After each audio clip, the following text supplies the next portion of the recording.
오늘 저는 성도가 삶을 대하는 태도에 대해서 말씀을 통해 우리의 삶을 한번 들여다보려고 합니다.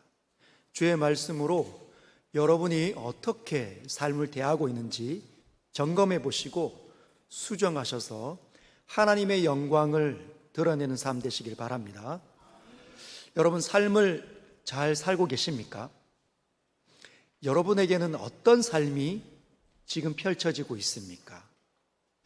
여러분, 삶을 잘 살아내는 게 쉽지가 않는 것 같아요.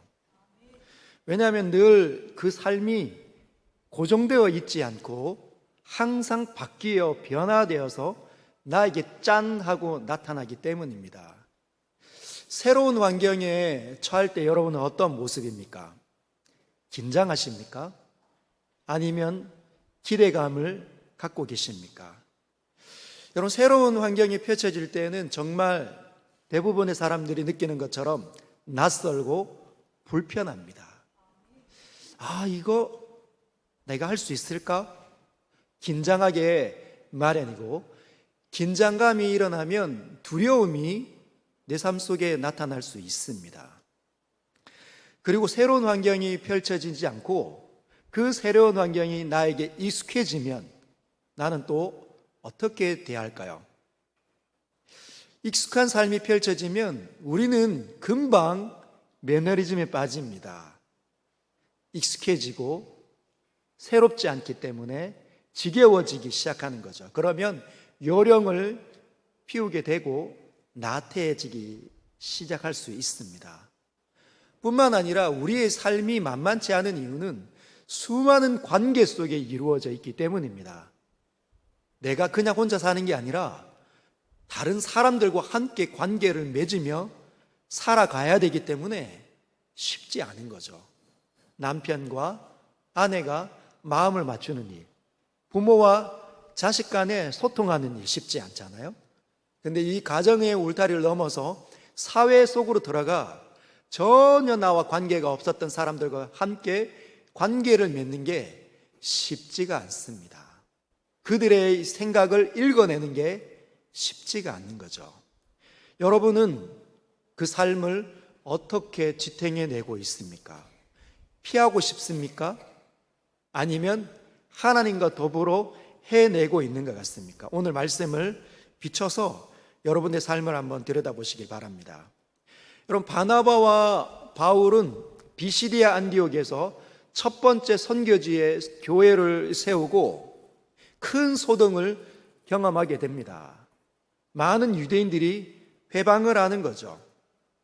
유대인들이 경건한 귀부인들과 그 신의 유력한 자들을 선동해서 바울과 바나바를 박해하게 하여 그 지역에서 쫓아냅니다.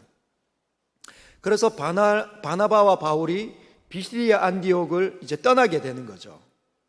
떠나 어디로 가냐면 비시디아 안디옥에서 동남쪽으로 약 150km 떨어진 새로운 대도시 이고니온으로 가게 됩니다. 여러분, 이고니온이라 이렇게 지금 읽혀져 있지만 이 지금 바울이 도착한 이 당시에도 이고니온은 대도시였습니다. 수많은 사람들이 살고 있는 대도시였어요. 지금은요. 지금 우리가 살고 있는 2000년이라는 시간이 훌쩍 지난 이 시점에 이고니온은 어떤 모습일까요? 여전히 대도시였습니다.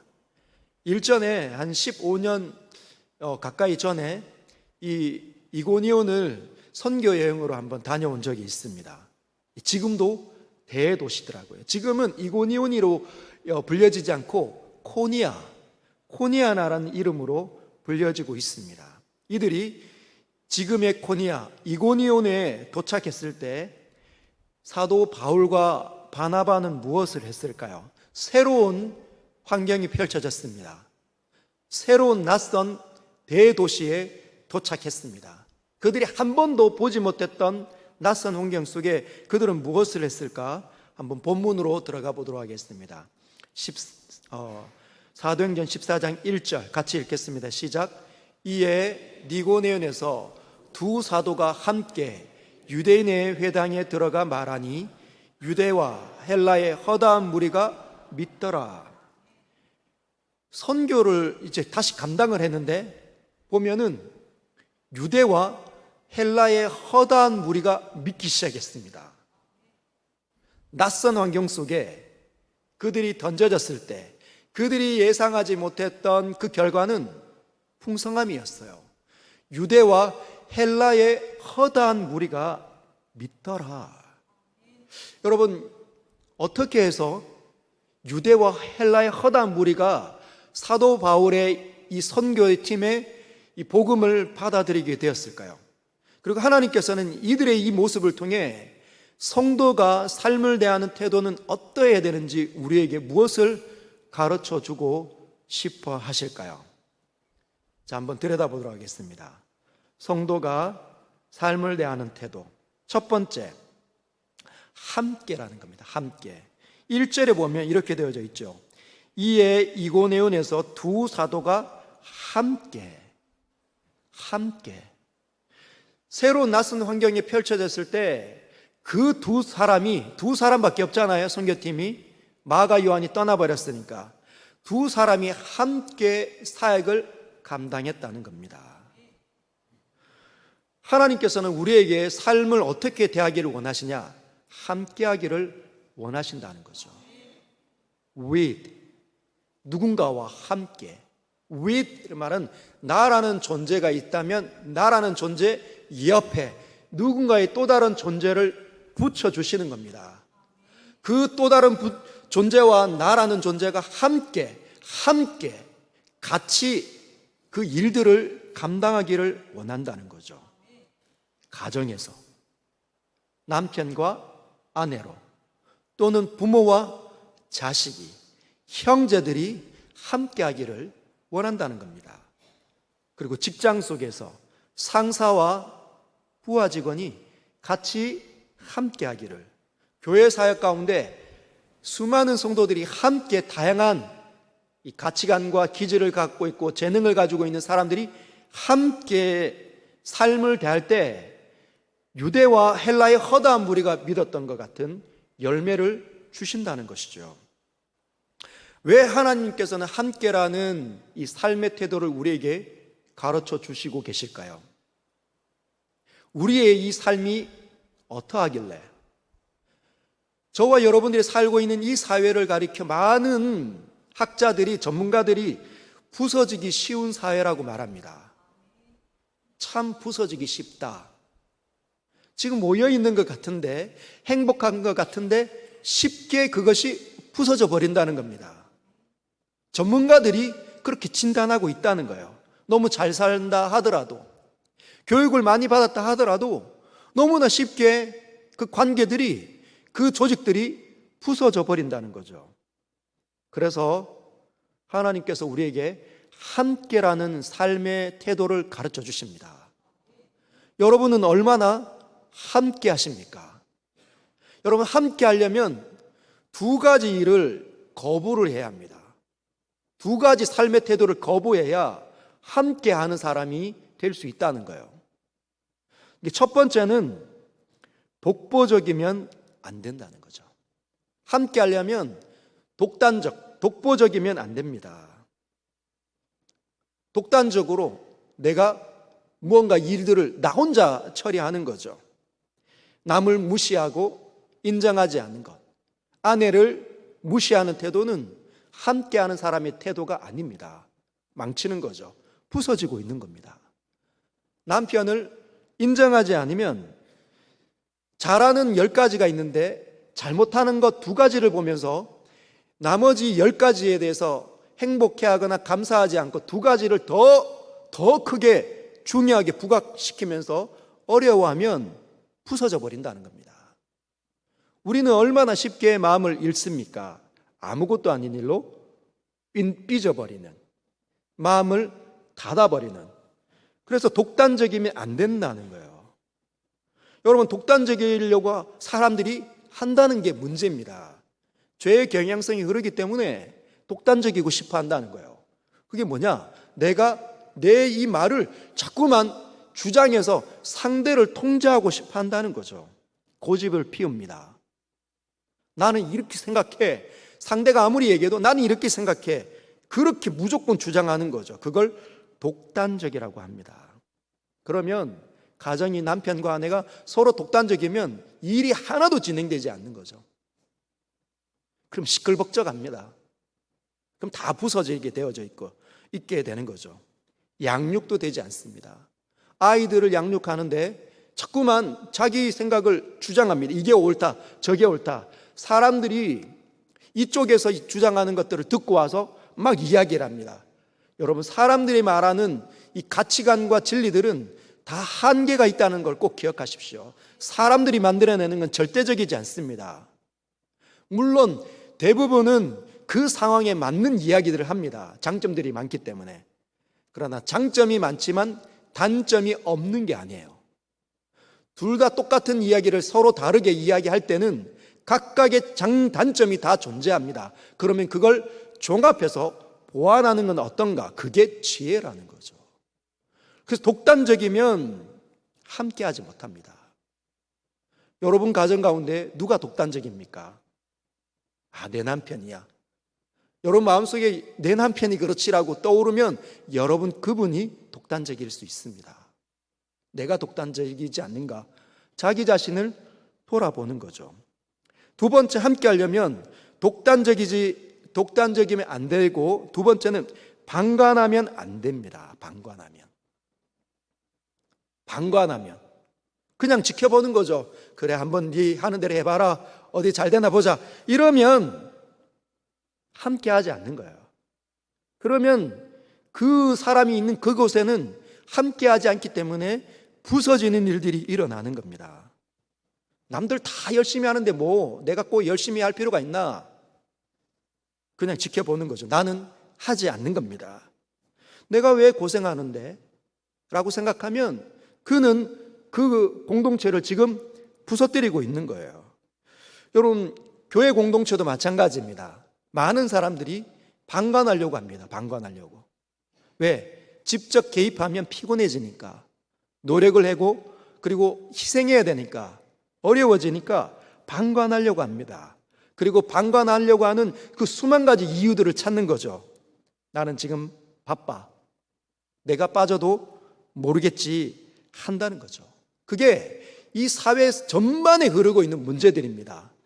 독단적이거나 아니면 방관하거나. 그래서 전문가들은 부서지기 쉬운 사회가 되었다라고 얘기하는 거죠. 여러분, 성경학자들은 이 부서지기 쉬운 사회를 어떻게 진단하냐면 절대적인 가치를 무시하기 때문에 나타난다라고 봅니다. 절대적인 가치를 무시한다. 권위를 무시하는 거죠. 절대적인 것을 무시한다는 말은 권위를 무시한다는 겁니다. 여러분, 절대적인 권위를 무시한다는 것의 그 반대는 상대주의를 주장한다는 거거든요. 상대적이다. 권위를 파괴하는 거죠. 절대적인 권위. 니만 옳냐? 나도 옳다. 이게 상대주의입니다. 이게 상대주의예요. 이 가치는 사실은 어떤 부분에서는 정말 장점을 가지고 옵니다. 왜? 개인을 존중하니까. 개인의 가치를 인정하거든요. 절대적이면 독재자가 막 왕처럼 군림해가지고 다 막 이렇게 쓰는 사회를 그동안 경험했기 때문에 백성들이, 개인들이 무시당했지 않습니까? 국가 권력의 그 거대한 공동체를 위해서 개인들은 그냥 전쟁에 이렇게 이용당하고 소모되는 그런 일들을 경험했기 때문에 절대적인 가치를 무시하는 사회로 들어가 버렸습니다. 그런데 절대적인 가치 자꾸만 무시하다 보니까 권위를 잃는 거예요. 권위가 자꾸만 파괴됩니다. 질서가 무너지는 거죠. 아무도 누가 이야기하면 니만 그러냐? 라고 마음에서 불끈하는, 저항하려고 하는 이런 생각이 우리 시대를 살고 있는 사람들 마음속에 그냥 이렇게 쉽게 일어난다는 겁니다. 그래서 어떠한 조직이든지 간에 절대적인 가치들을, 그 권위를 자꾸만 무너져 내리는 그 현상을 보고 있는 것이죠. 그런데 하나님께서는 절대적인 가치를 이야기하시지만 그 개개인을 그 개개인의 가치를 무시하는 분이 아니십니다. 하나님께서는 지혜를 가지고 계신 분이시기 때문에 균형과 조화와 질서, 하나님의 영광도, 하나님의 권위도 훼손당하지 않고 그 안에 있는 개개인에 있는 존재의 가치도 훼손당하지 않도록 하나님 이끌어 가실 수 있는 분이십니다. 원래는 사람 역시 하나님의 이 땅에 베풀어 주신 수많은 진리들을 경험하면서 그 상대주의를 이야기하면서 절대적인 가치도 훼손하지 않아야 되는데, 상대주의를 늘 끊임없이 이야기하다 보니까 절대적인 가치가 훼손되는 그 사회를 만들어 버렸다는 거죠. 그래서 오늘날 이 세대의, 이 시대를 살고 있는 저와 여러분들은 우리의 개개인의 가치도 존중받아야 될 뿐만 아니라 절대적인 권위에도 순종할 줄 아는 성도가 될 필요가 있습니다. 그래야 통제가 되는 거죠. 자꾸만 이 본성이, 하나님을 알지 못하게 되면 이 본성은 뭐가 일어나는가? 상대주의로 가득 차지는, 절대적인 권위를 자꾸만 무시하고 내 마음대로 하고 싶고 하는 그 고집스러움이, 그 완고함이 튀어나올 수 있다는 걸 꼭 기억하십시오. 여러분, 하나님께서는 세상을 창조하시고 함께라는 원리를 그 세상에 심으셨습니다. 함께하면 일이 일어나고 함께하지 않으면 부서지도록 만들어 놓으셨다는 거예요. 그게 증거가 뭡니까? 사람을 지으실 때 남자와 여자로 지으신 거예요. 남자와 여자로 지으셔서 그 남성이 해야 될 일과 여성이 해야 될 일들을 이렇게 하나님께서 보편적으로 사람들의 심령 가운데, 삶 가운데 심어 놓으셨다는 거죠. 자신들이 할 수 없는, 남성의 기질 속에 할 수 없는 일들을 여성의 부드러움과 섬세함으로 감당할 수 있도록 그 모든 것들을 보완해 놓으셨다는 겁니다. 그래서 하나님은 아름다움의 소유자시라는 거죠. 균형과 조화와 질서, 무엇 하나 독단적이지 않습니다. 남성 혼자 다 할 수 있다고 주장하지 않게 만드시는 거죠. 여성이 방관하지 않도록, 참여하도록 하나님 지으셨다는 겁니다. 자녀를 양상하는 것조차도. 남성 혼자 사는 사회에 자녀가 태어납니까? 못하는 거죠. 여성만으로 이루어진 사회에 자녀가 태어나면 못합니다. 남자와 여자가 절묘하게 조화하고 균형을 찾고 질서를 갖추면 그 속에서는 그 사랑의 열매인 자녀들이 양산하게 되고 그 자녀들이 부모의 이 아름다움을 따라 행복을 누리며 살게 되어져 있습니다. 이게 하나님께서 함께함을 통해서 이 세상을 부유하게 하는 방식입니다.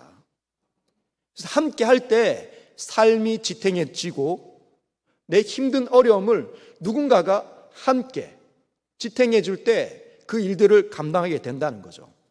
여러분, 오늘 두 사도가 함께 유대인의 회당에 들어가 말하니라고 우리에게 소개합니다. 두 사도가 누구입니까? 사도 바울과 사도 바나바입니다.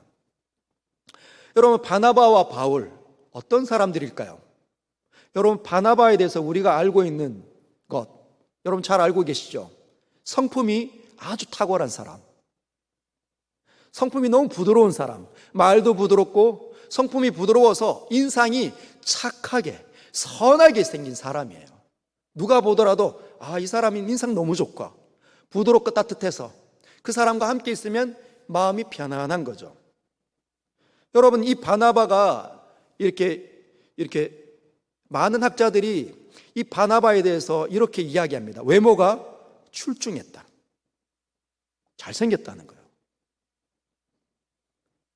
여러분, 잘생긴 사람 본 적 있습니까? 여성들이 잘생긴 사람 지나가면 쳐다봅니다. 왜 쳐다보죠? 마음이 흐뭇하니까. 그런데 이 바나바가 그런 사람이었다는 거예요. 잘생기고 외모가 출중하고 그리고 인상이 너무 좋고 부드럽습니다. 성품도 좋습니다. 그리고 부자로 자란 사람이에요.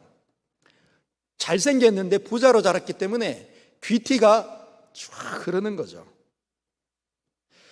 여러분, 이런 사람들 얼굴에 늘 미소가 있습니다. 바울은요, 바울은 상대적으로 외모가 좀 딸립니다. 바울은 전승에는 이렇게 되어져 있습니다.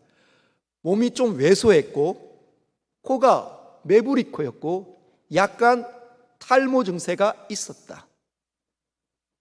여러분, 그게 바울의 모습입니다. 근데 이 바울이 하나님에 대한 탁월한 이해가 있잖아요.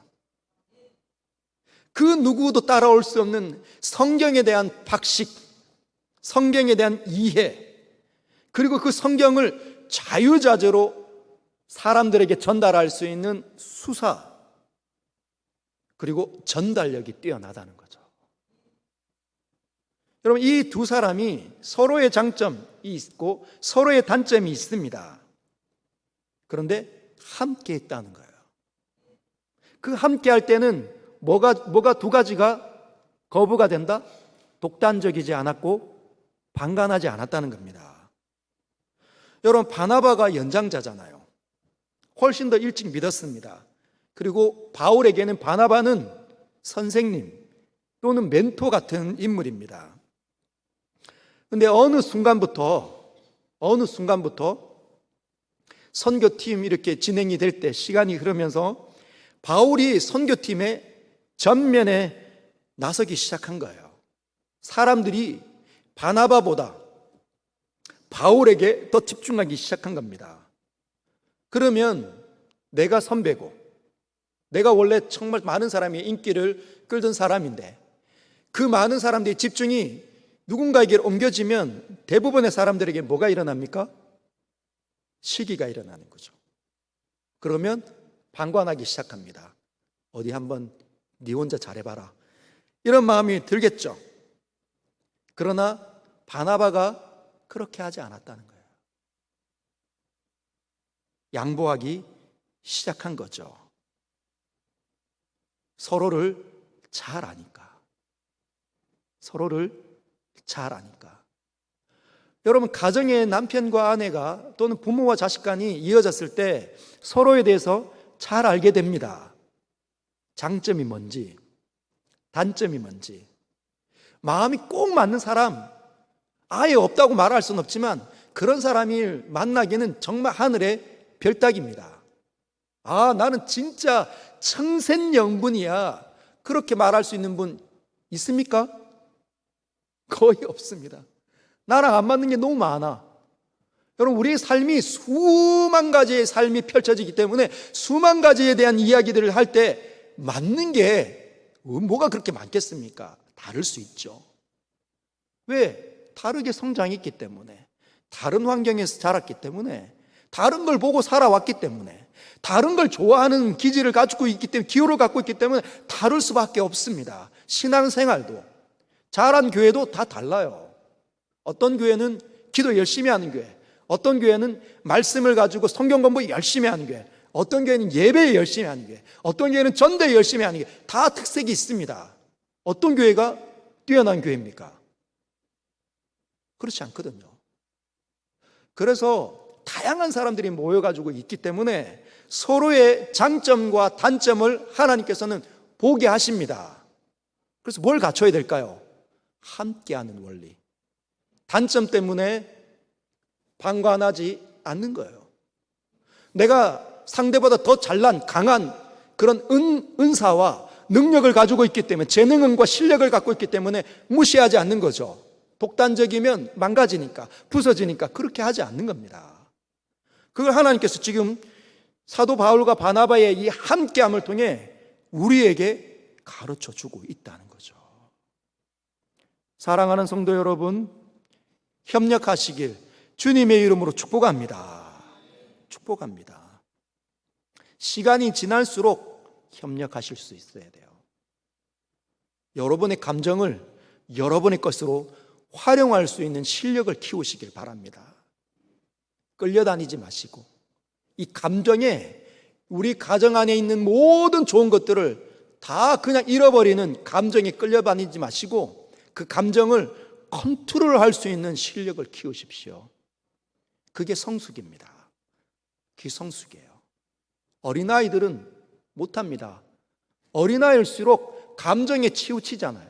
사탕을 보면 그냥 울어 제끼는 겁니다. 사탕 안 주고 초콜릿 안 주면 엄마가 미워 죽는 거예요. 낳아줬는데도.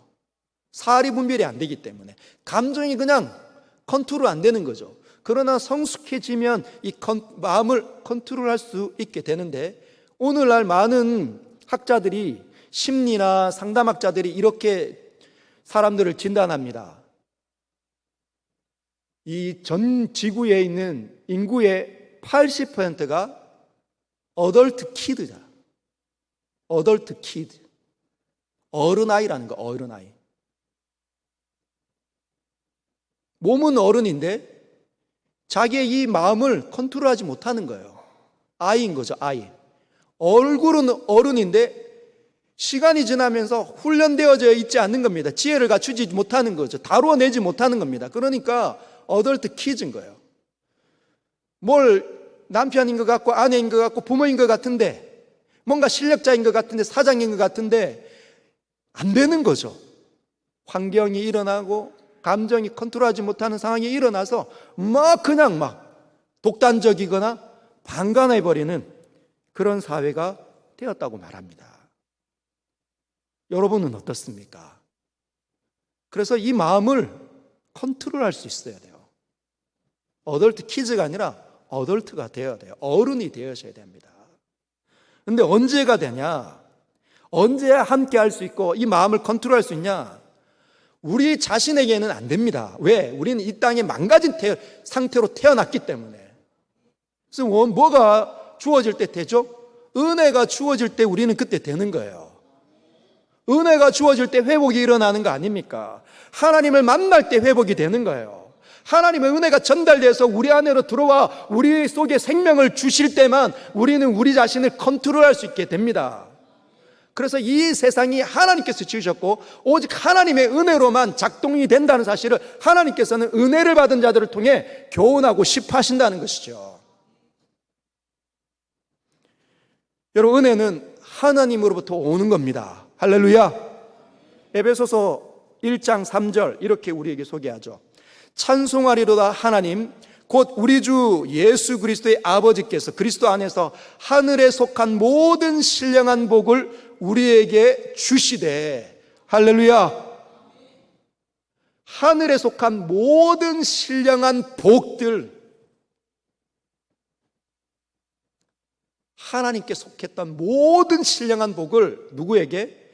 그리스도 예수 그리스도를 믿는 자들에게 주는 겁니다. 성도에게 주는 거죠. 그래서 여러분이 만약에 성도가 아니다, 그럼 못 받는 겁니다. 컨트롤 안 되는 거예요. 나도 하나 함께 하고 싶은데, 나도 방관하지 않고 독단적이지 않고 살고 싶은데 안 되는 거죠. 왜? 그 모든 것들을 회복하는 하나님의 은혜가 없기 때문에. 여러분, 성도가 그런데 하나님의 은혜가 줄어든다, 하나님과 친밀한 상태가 줄어든다 그러면 그는 여전히 못합니다. 못하는 거예요. 삶을 지탱해낼 수 없다는 거죠. 그래서 하나님 앞에 은혜를 받으시길 바랍니다. 은혜를 경험하시길 바랍니다. 여러분, 허다한 무리가 믿더라. 함께 했더니 허다한 무리가 믿더라. 함께 사역하는 곳에 하나님께서는 은혜와 복을 허락하여 주시는 거죠. 여러분, 교회도 같이 함께를 경험할 수 있어야 합니다. 정말 다르잖아요. 정말 다른 곳에 독단적이지 않고 방관하지 않는 것이죠. 여러분, 남편과 아내를 받아들이는 것도 쉽지 않은데 사랑하지 않는, 정말 사랑의 감정이 일어나지 않는 사람을 교회 안에서 만났을 때 어떤 감정이 일어납니까? 안 돼요. 저 사람은 안 되겠다. 저 사람은 도저히 할 수 없다. 그럼 하나님께서는 뭐라고 말씀하십니까? 해봐. 해봐. 그래서 뭘 가르치십니까? 사랑이 나에게서 이렇게 사랑의 감정이 일어나지 않는 나에게서 하나님의 은혜로만 그 사람을 사랑할 수 있다는 것을 배우는 거예요. 교회에서 다른 사람을 가정이 아닌, 가족이 아닌 사람들을 받아내면서 사회에 나가 그 전에 다른 사람들을 받아내기 시작하는 거죠. 여러분, 모두가 해내시길 바랍니다. 2절을 보면 그렇게 해냈던 사람들의 이 삶에 또 새로운 삶이 펼쳐집니다. 같이 읽어보겠습니다. 시작. 그러나 순종하지 아니하는 유대인들이 이방인들의 마음을 선동하여 형제들에게 악감을 품게 하거늘.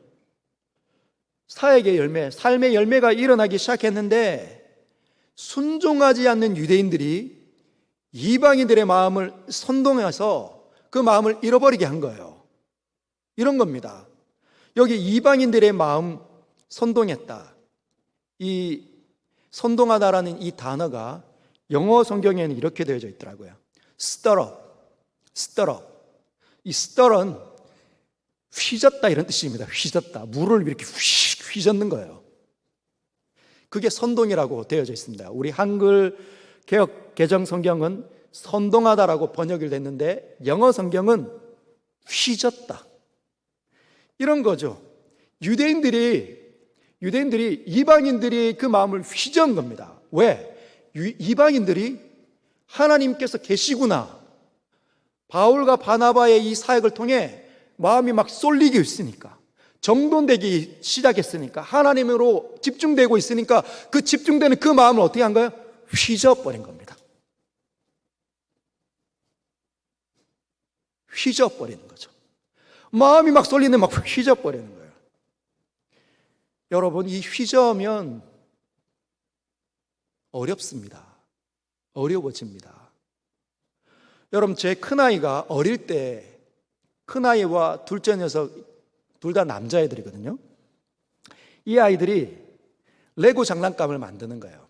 근데 큰아이는 뭔가 이제 미적인 감각이 있고 재능이 있습니다. 레고들 막 이렇게 상자 있으면 그걸 가지고 막 집도 만들고 비행기도 만들잖아요. 멋지게 딱 만들어요. 큰아이가 이렇게 멋지게 만들면서 동생이 만든 거 보면 뭐 몇 개 그냥 이렇게 길다랗게 하고 옆으로 십자가 비슷하게 해놓고 비행기다 하고 이렇게 달리잖아요. 그런데 형아 거는 진짜 비행기 같이 보이는 겁니다. 그러니 동생이 얼마나 열받겠어요. 형아가 자랑하는 거지. 넌 그밖에 못하니? 라고 얘기하고, 형아의 뿌듯한 마음 딱 이렇게 멋지게 많은 조각들을, 레고 조각들을 만들어 가지고 비행기 멋지게 만들어 놓고 화장실 탁 간 사이에 동생이 어떻게 할까요? 지나가다가 발로 뻥 차는 거예요. 내 아빠가 본 겁니다. 근데 화장실 갔다 온 그 큰아이가 자신의 장난감이 스터럽된 거예요. 누군가가 휘저어버린 거죠. 박살이 나서 온 방바닥이 휘젓고 있는 걸 보니까 어떻게 했을까요? 너무 고통스러워서 꺼이꺼이 우는 겁니다. 세상을 잃은 것처럼 땅을 치면서 콧물과 눈물 범벅이로 막 흐르면서 아빠에게 달려오는 거죠. 둘째 녀석은 모른 체 하고 다니는 겁니다. 누가 그랬는지. 여러분, 이런 거죠. 하나님께서 이방인들의 마음이 하나님께로 쏠릴 때, 그리고 하나님께 집중하려고 할 때, 마음이 열리려고 할 때 막 정돈되고 있는 그 모습 볼 때 하나님께서는 기뻐하시는데 유대인들이 악감정을 품고 휘저어버리는 겁니다. 그래서 하나님께서는 불편해 하시는 거예요. 하나님께서 제일 싫어하는 행동이 이런 행동인 거죠. 자신도 은혜 받지 못하면서 남도 은혜 받는 걸 방해할 때. 근데 성도들에게 이런 부분이 있다는 거예요. 내가 집사고 권사고 직분이 올라가 있는 사람들이 그 경향성이 있더라고요. 내가 은혜가 나에게 중단되고 내 밑에 있는 내가 가르쳤던 사람들이, 내가 전도한 사람들이 막 은혜 받기 시작하면 꼴 보기 싫은 거라. 꼴 보기 싫은 거죠. 그래서 어떤 말들이 나갑니까? 은혜가 중단되니까. 나쁜 말이 나가 그 어린 신앙인들의 마음을 휘저어버리는 거예요. 하나님께서는 제일 싫어하십니다. 그래서 우리에게 이러한 일이 일어나지 않도록 하셔야 되는 거예요. 그래서 우리는 어덜트 키즈가 아니라 어덜트가 되어야 돼요. 우리 모두는 인생을 살면서 수많은 일들을 만나며 마음이 어두워질 때가 분명히 찾아옵니다. 그런데 누군가가 앞에서 하나님을 진정으로 만나 두 손을 들을 때 가서 박수 쳐주고 기뻐할 수 있어야 합니다. 그게 성숙한 거예요. 회방하지 않는 거죠. 그래서 이런 일들이 우리 삶에 일어날 수 있습니다.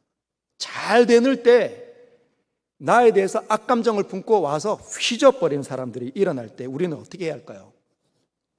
3절 볼까요? 3절 같이 읽겠습니다. 시작. 두 사도가 오래 있어 주를 힘입어 담대히 말하니 주께서 그들의 손으로 표적과 기사를 행하게 하여 주사 자기 은혜의 말씀을 증언하시니. 이런 상황이 펼쳐질 때 두 사도는 어떻게 했을까요? 사역의 열매를 막 휘저버려서 그 망가뜨리는 겁니다. 다 부서뜨리는 겁니다.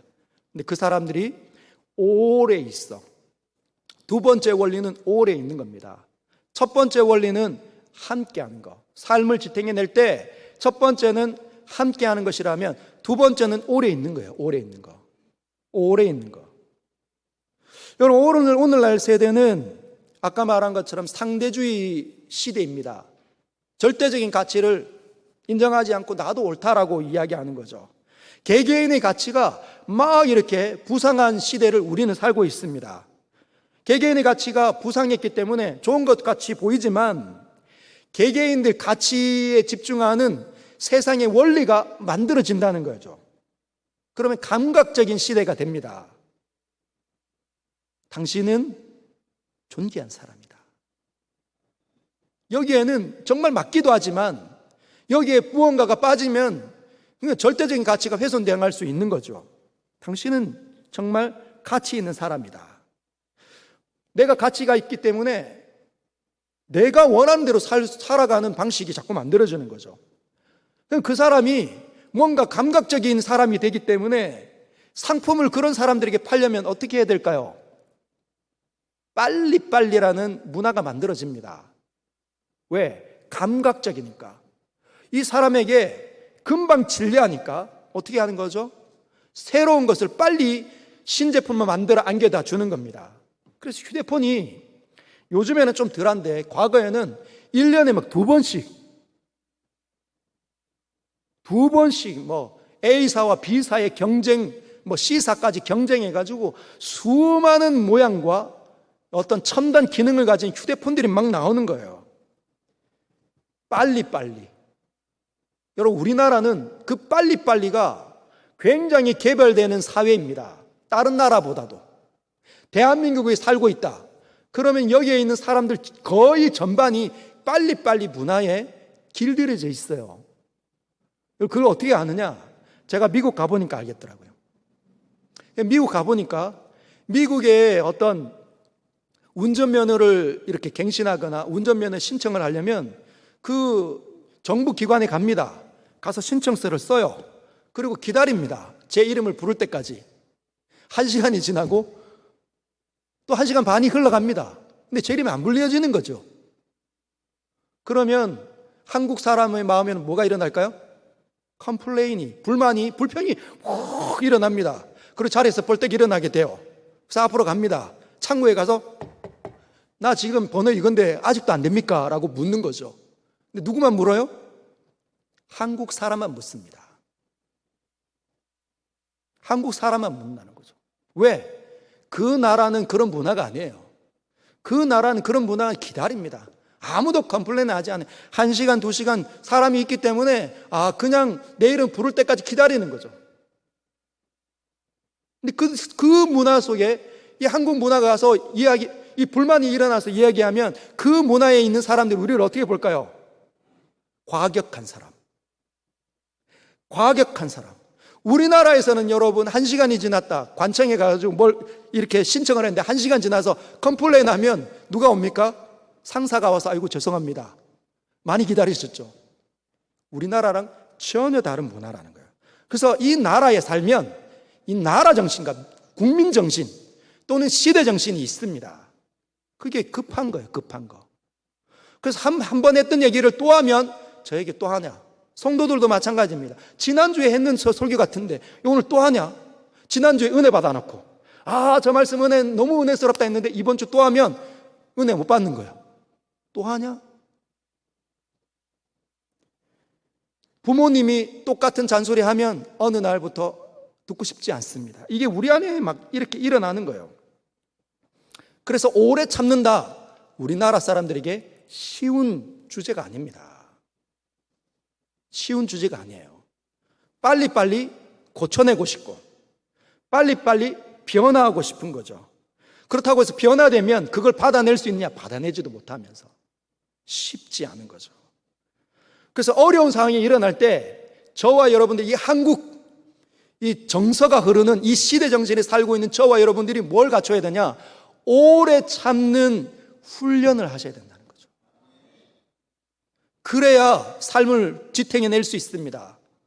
감각적이고 상대적이고 급한 이 문화 속에 있는 우리는 늘 어떻게 부서지게 쉬운 사회가 될 수 있다는 거죠.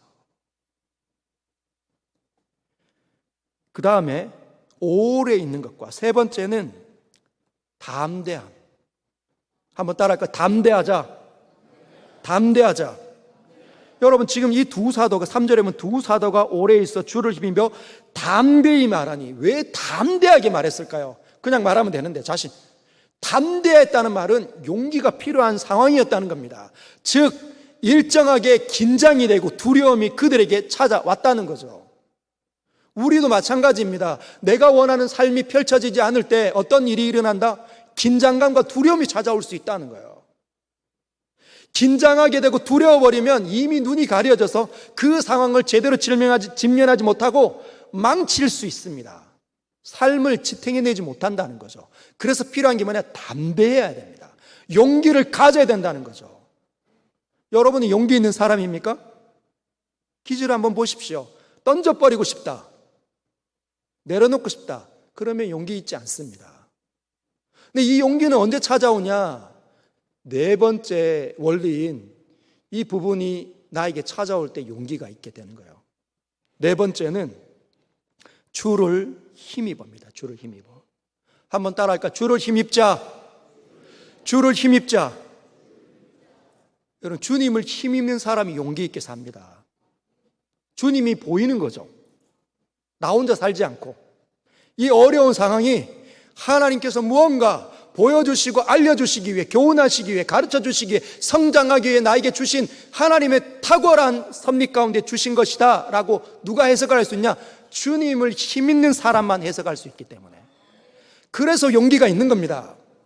주님이 보이지 않는 사람은 용기 없어요. 자기 힘으로 하다가 자기 힘을 벗어나는 어려움을 만나면 무너지는 거죠. 여러분, 그럴 때만 주님을 힘입는 사람에게만, 주님을 인정하는 사람들에게만 하나님께서 어떻게 3절 잘 보십시오. 그들의 손으로 표적과 기사를 행하게 하여 주사.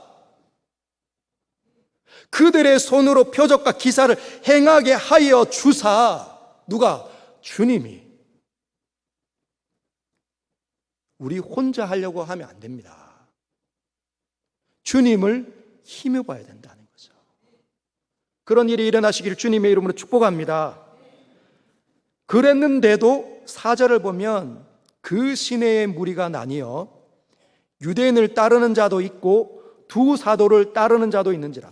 시내가 무리가 막 웅성성하게 막 군집해 있는데 반이 사도를 따르고 반이 유대인들을 따르는 겁니다.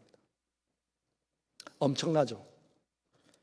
그런데 유대인들이 여전히 5절을 보면 이방인과 유대인과 그 관리들이 두 사도를 모독하며 돌로 치려고 달려드니 아무리 애를 쓰고 함께하고 오래 참고 담대해서 그 삶을 붙잡아내려고 하지만 하나님께서 옮기실 때, 하나님께서 내려놓으라 하실 때가 있다는 겁니다.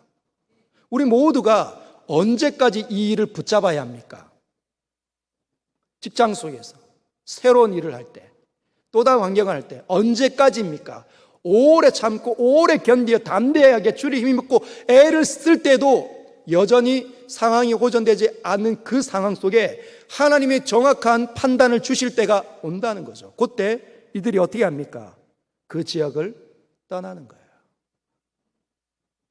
이것이 삶에 대한 태도입니다.